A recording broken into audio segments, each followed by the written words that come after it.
Today, we're going to be putting two of the most popular cold wallets or hardware wallets on the market, Trezor versus Ledger. We'll review their features, security measures, and user experiences to help you make an informed decision on which cold wallet is right for you.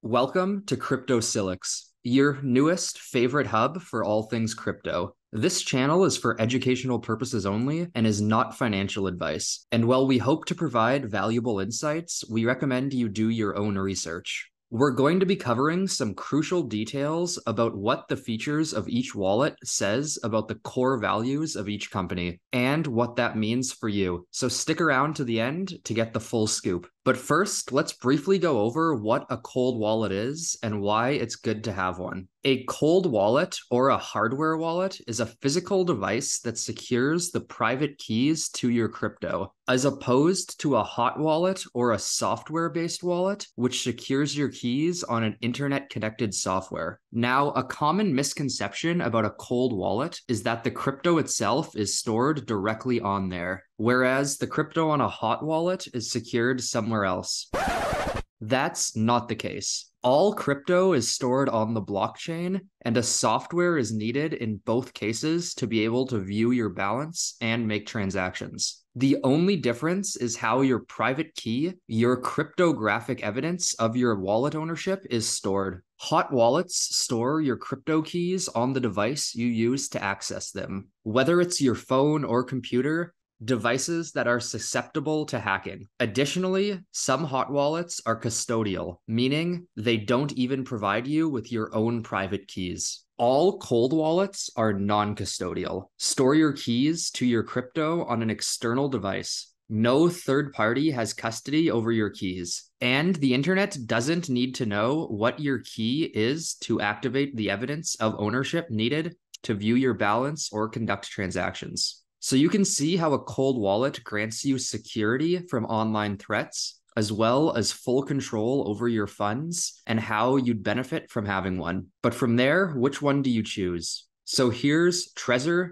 and Ledger, the two cold wallets we're putting head to head today. Make sure to click the links in the descriptions for the best price on both of these products. Now, if you've looked into cold wallets at all, you've seen these names. They're the most popular ones out there, and for all intents and purposes, they do their jobs well. Which one that would be best for you really comes down to personal taste, but also what their features say about their ethos and what you value in a company that issues your wallet. So let's break that down. The signature product of both companies are the Trezor Model T and the Ledger Nano X. These are the two products that are widely regarded as comparable competitors based on price point, convenience, and features. Both have a more entry-level model, the Trezor Model 1 and the Ledger Nano S Plus, and Ledger is in the middle of rolling out a mega version, the Ledger Stacks, but we'll be focusing primarily on their flagship models. So the Trezor Model T's physical experience is a little more inviting. It has a color touchscreen and a simple display for performing tasks like entering your PIN or seed phrase and confirming transactions. The Ledger Nano, on the other hand, has a more basic display. It's very 90s and can get a little cumbersome when you have to use these two buttons to navigate it. But the Trezor Model T does feel a little Palm Pilot-y itself with a small T9 style keyboard that is a little clunkier for larger fingers. So there's some poison picking to be done in terms of interacting with the device. But in terms of overall build, Ledger Nano X has a sleeker flash drive-esque physique, which makes it feel more like another storage device, and it's stainless steel as opposed to the Trezor Model T, which is plastic, so the Ledger Nano X feels more durable, giving a sense of physical safety to the device.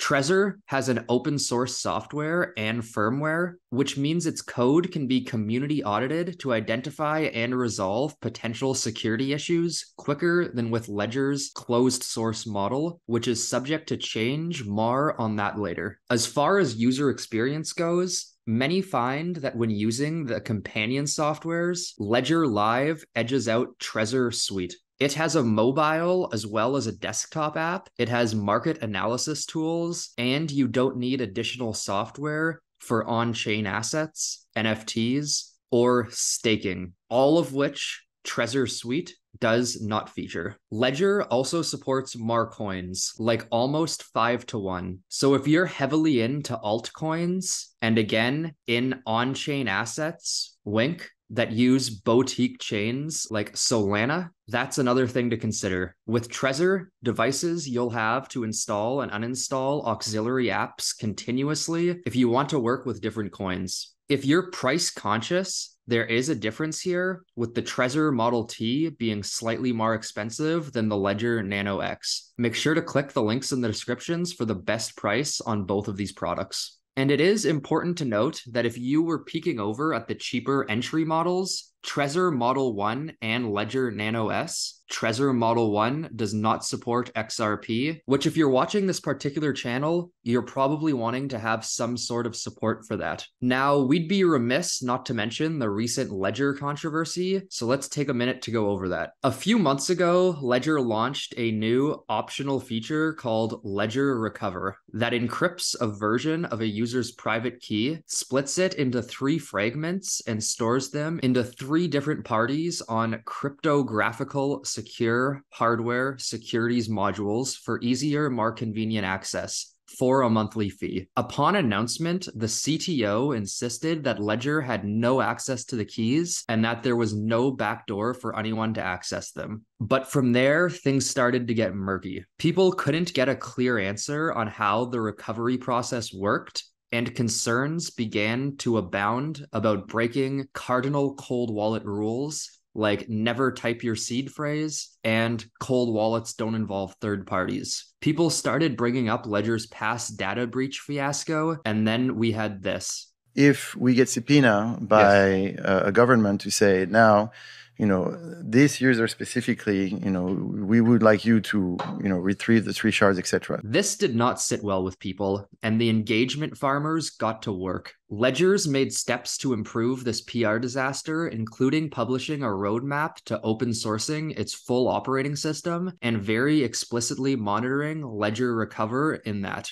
For some, however, the damage was done. Ledger threw the crypto ethos of digital sovereignty under the bus in the name of a wider appealing UX. And for some, that is a deal breaker. But for many others, it's been, hey, I have nothing to hide. The government's probably watching me on my throne while I'm checking out this video right now anyways. What difference does it make? So depending on how this update resonates with your core values, Ledger may or may not be for you. But one consideration that's little discussed but worth mentioning, Ledger's Python library support. There's a wider range of custom integrations and development for those that choose for their own personal wallets. There is something to be said about having a Wikipedia source code being the dominion of your crypto keys, and technically there is an over-connectivity there that a closed source system does eliminate. It's a very copyright versus Creative Commons. Question: are things safer, all rights reserved? Or is a community accountability system more steadfast? Many people have different viewpoints on it, but it's worth mulling over because open source is something we all have universally accepted as safer without much further meditation. But maybe it's worth a contemplation or two. Whether Trezor or Ledger is right for you, we hope we gave you a comprehensive guide to their features, their pros and cons, and showed you the benefits of getting a cold wallet to add security and personal control over your crypto. But what do you all think? Is Trezor's ethos more important than Ledger's UX? Is Ledger Recovery being blown out of proportion for engagement farming? Is open source firmware a non-negotiable for digital sovereignty? Comment your thoughts down below. Also, be sure to click the links in the description for more information on both of these products. And like, share, and subscribe if you enjoyed this video.